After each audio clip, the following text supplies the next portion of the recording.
سعد الله صباحكم. صاحيين ان شاء الله. لانه قبل ارقد قلت اقول لكم موضوع كذا عن الصيد سمع، لكن داير نتكلم. ناس تمشي تصطاد الطيور.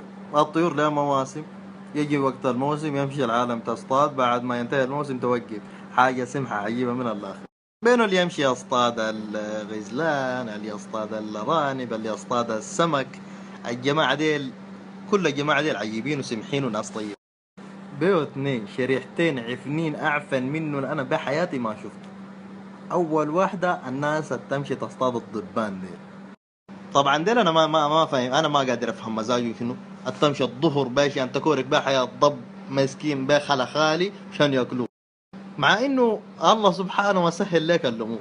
سبحان الله، وانت بالشارع تمشي تصفط على سوبر ماركت تشيل لك دجاج مبهر، حاجة من الآخر سمحة سماح. الأجمل لما يجيك البالكاري ذاك يجمع أفخاذ بالكاري تقلبها على لهب، يا عجيب عجب من الآخر. جماعة دي ما دايرين الحاجة السمحة والحاجة الهينة والحاجة الطيبة، ما دايرينها. مكوركين بنفسهم، مكوركين بحياة الضب. إلا نصطاد الضب ليه نو؟ بعدين واضحين سبحان الله. أول ما تبدأ الشمس بالحرارة، شفت تحصلون معبين الجراكن بتاعتهم وماشيين الليل خلا يصطادوا الضب. لما يجي الليل خلا يكورك بحياة الضب، ما رايق له مقيل، يجي يصب المويه باقي يحرو يكتم له بالشكمان بتاع السيارة. مرة يطلع له داب، مرة يطلع له. حياة عصلية، حياة كعب وكورك وماشية لا ورا. بعدين يزهيك اما يقول لك والله فاتك شنو يا زلمة؟ اما يجي لك قال لك والله فاتك المرق بتاعه عجيب، فاتك العكرة بتاعت الضب. يعرف ان الضب ما بيتاكل، الضب ما حاجة تتاكل يا مقطوع. يجي بزحجك بحياتك زود اما يقول لك انا ماشي قنص. المفروض دي تشيل المصطلح ده منها، تسميها ماشي استعفي، لانه دي شغلة عفانة ما شغلة قنص. طبعا الشريحة الثانية ديل الطالعين هسه في الموضة الجديدة ديل بيتوا على البوكيمونات. طبعا مستوى العفانة بالتساوي مع ناس الضبان الاثنين ديل.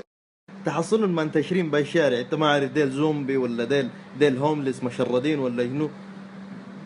بالشوارع بجوالاتهم بيصيدوا بوكيمونات. المصيبة انه ما بيستفيدوا من الصيد اللي يصطادوه ده. ما بيتاكل، ما بيتكشخ بيه، ما بيعمل بيه حاجة. انا ما اعرف يجمعوا بيه جوال، يجمعوا ليش. ما استفيد حاجة واحدة، انه مكورك بحياتنا.